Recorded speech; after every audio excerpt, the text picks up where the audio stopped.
Jeff fans, what's going on? Happy Saturday. Happy second to last day of June, which we all know first day of July. Football's right around the corner, end of July, so reasons to be excited. Obviously, not much else going on in New York sports to really get excited about right now. You know, the dream of Kevin Durant, that kind of, it's still a possibility, but, even if you get him, he's still not playing this year. So you kind of have to keep your fingers crossed that maybe you get lucky with Kawhi Leonard or somebody like that coming here. So obviously the Knicks not looking too good. Mets are a complete dumpster fire. Yankee fans, you guys are enjoying life. So I'm always envious of you guys because I don't really know what it's like to, have a first-class organization that knows how to run things without looking like an absolute clown show. So that being said, we're back to football. Jets right around the corner. Big shout out to Bilal Powell for coming on our show on Tuesday night. I just wanted to start with that because, his story, obviously being a guy that was drafted, 8 years ago, and he's been a part of all of these teams that, have underperformed and not made the playoffs. Never his fault, because he's always, held his own, more than held his own, and been a leader on this team on and off the field. So I think it's awesome that not only, he was able to recover from that neck surgery as quickly as he did. I think he mentioned, 5 months when doctors said somewhere between 6 and 12. So I thought that was huge, that he was able to recover quickly and, of course, to be able to sign back with the Jets. It's awesome that he's going to be back in green and white. Obviously, he still has to earn his roster spot, but I think Gase is definitely going to be able to find a way to utilize him in this offense with, his versatility and what he can do. And really the entire backfield. You're talking about guys that can catch the ball out of the backfield, guys that can block. Montgomery, who's a former wide receiver, he can be used all over the field. So I think Gase really has a lot to work with in this backfield, and of course Le'Veon Bell being the centerpiece of it all. So I think offensively, Jeff fans have plenty of reasons to get really excited this season. I feel like a lot of Jeff fans right now are kind of hesitant to get too excited because our history says, things are going to go one way, kind of like, Knick fans entering this offseason. We didn't get LeBron, we didn't get, KD 4 years ago, so they're kind of expecting things to go as they usually do. Met fans, we were good in April, we kind of expect things to go as they usually do after that. It has, complete dumpster fire. So, I feel like Jeff fans are kind of in that same mode right now where, it's been a certain way for so long that we don't really know how to expect it to go any other way. So the way I'm looking at this team is that, yes, there are a bunch of ifs, but I think that these ifs are much more realistic than a lot of the things that we were hoping for in the past to have to happen to be a good team. The big one, of course, being Darnold. If Adam Gase can unlock Sam Darnold's potential, the sky's the limit for this team and what they can do, especially offensively. I still kind of refer back to the last conversation that I had with Mike Maccagnan at the Jets New Uniform event. Mikey Mac, I hope you're doing well. Still think about you all the time, buddy. I think about that conversation I had with him, and the one thing that I always talk about that really stood out that he said was that he doesn't think Jet fans really understand just how good Sam Darnold can be. And he kind of had this look like when he was saying it, he didn't say this part exactly, but it was almost like he genuinely believes that Darnold's going to be a top 5 guy, like an elite top quarterback, not just a Joe Flacco or somebody like that. No, like he thinks that based off like his like the way he was talking about him, like he really thinks that Darnold could really be that level quarterback. And it's not surprising because, the way that all these people talk about Baker Mayfield right now, like he's already arrived, like he's the top quarterback of this class, not to mention all the stuff that he's got going on off the field and, talking about teammates' contracts and everything else. He's already rubbing a lot of people the wrong way and getting into it with the media. So, I'm glad we didn't go down that route. But I believe on draft night, it was something like 30 or 31 general managers all had Sam Darnold as the number 1 guy. And only the Browns, I guess, had, Baker as number 1. Fortunate for us. But, everyone talks about Baker like he's already a top 10 guy. Meanwhile, we're kind of forgetting about where a lot of people had Sam Darnold coming into the draft last year. And I think we finally added some talent around him. I know people are still questionable about the O-line. I think the top 5 is going to be fine there. You can question the depth and, whether or not Edoga and Cavalli and guys like that can hold it down if there's any injuries.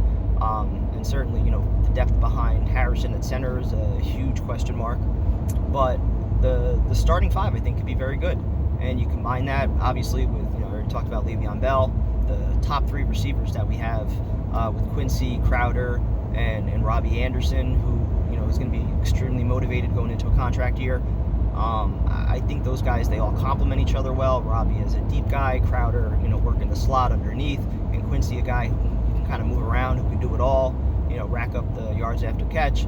So I think this is going to be a versatile group. You add in Chris Herndon and maybe Trayvon Wesco doing some things as a rookie, guy who can move around, H-back, fullback. This is going to be an offense that I think could be really fun if everybody stays healthy. Now you go over to the defensive side of the ball, and I get even more excited because all these guys have been playing under Todd Bowles, and I know Todd Bowles came in with a reputation as being, a strong defensive coordinator, a guy who blitzes a lot, and, he's a strong game planner, and, he's going to make adjustments, and just none of those things ever happened. Greg Williams, I think, is a guy who genuinely will get after it. We've already heard the talk about, like, how the defensive linemen, they're not, worried as much about reading what the offensive linemen are doing, and they're focused more on just attacking and getting after the quarterback. And ultimately, that's what we want, right? We want Leo and Quinnen Williams wreaking havoc up the middle. That's gonna create plenty of opportunities, I think, for Polite and Jordan Jenkins on the edge. The entire defense really up the middle. When you talk about Quinnen and Leo, C.J. Mosley and Avery Williamson, and then if Marcus May and Jamal Adams stay healthy in the backfield, up the middle, this defense is friggin' solid. Obviously, there are question marks on corner. Is Trumaine Johnson going to bounce back and be a number 1 guy? Can Darryl Roberts hold down a starting spot? Is Brian Poole going to be able to fill the shoes of Buster Skrine? I know a lot of people were very down on Skrine with all the penalties and everything, but I do think he was underrated a little bit for his time as a Jet. And, Poole, he's an aggressive corner. He can blitz a little bit in coverage. I have some questions about him, so I think that could be a potential issue. Maybe Parry Nickerson steps up and steals some reps there. Maybe Derek Jones is ready to contribute a little bit. He's been here for 2 years, hasn't really got a shot. So, you're hoping that some of these guys will emerge. And certainly, if you got Quinnen and Leo, causing disruptions up the middle, you got Polite maybe making an impact coming off the edge, that's going to make things so much easier for the corners. So, I would say corner is probably my biggest concern, even more so than the offensive line, because I do think the starters can be good. I do think they can maybe withstand an injury, one injury, but beyond that, the depth is definitely a major concern. But I'd still say that cornerback is probably the top priority on this team right now, just because you don't know what you're going to get with Trumaine at this point. If you get the old Trumaine, the guy that we thought we signed for $16 million a year, the guy who's a steady, not necessarily a lockdown guy, but a solid number 1. If you could get that guy, I think Jet fans would be very happy. So at the end of the day, that's going to be, I think, what it comes down to for the defense. If they get the play from their cornerbacks, I think they're going to be at least a top 10 unit with the potential to be even better than that. So you kind of factor in all these things, and you ask the question, what are the expectations for the Jets this season and with this team? And I know fans don't really want to have high expectations because we're always let down, and I feel like we don't want to raise the bar because it just kind of sets ourselves up for failure. But I truly think that if everything goes right, and obviously in a football season, so many things can happen with injuries and things like that, but if things go right, big if, but I'm talking about Darnold taking the next step, Adam Gase being the right guy as head coach, Greg Williams, getting the most out of this defense, May and Adams both stay healthy together. You get something out of Polite. Quinnen Williams is the real deal. A lot of ifs, but again, not many that are like, I can't see that happening. So which one of those questions is like unrealistic? I don't think any of them, right? Le'Veon Bell returning to his old form as a Steeler, I think that's very possible. He had a year off, fresh legs. I think that's good for a running back. We all see the workout videos that he's doing. So again, all the question marks that are out there about this team, in years past when you ask the questions, is Christian Hackenberg going to take the next step? Can Isaiah Crowell be a number one running back? When you asked all those questions in the past, you kind of knew what the answer was, and it was more just, all right, let's cross our fingers, hope and pray. Whereas now it's like we actually have some real pieces. We actually have some real coaches. We actually have some real front office executives. Talking about Joe Douglas's hires of Phil Savage and Rex Hogan and Chad Alexander. We're number 3 on the waiver wire, so you figure these guys are going to be able to add some pieces from now until the time that the season starts. So there are plenty of reasons to be excited for me, assuming, again, everyone stays healthy and Darnold's a real deal and Gase gets a lot out of him. I think that's the biggest thing. If that happens, which I think it very well should, I'm talking about a team that should win at least 10 games. The schedule's not, incredibly difficult.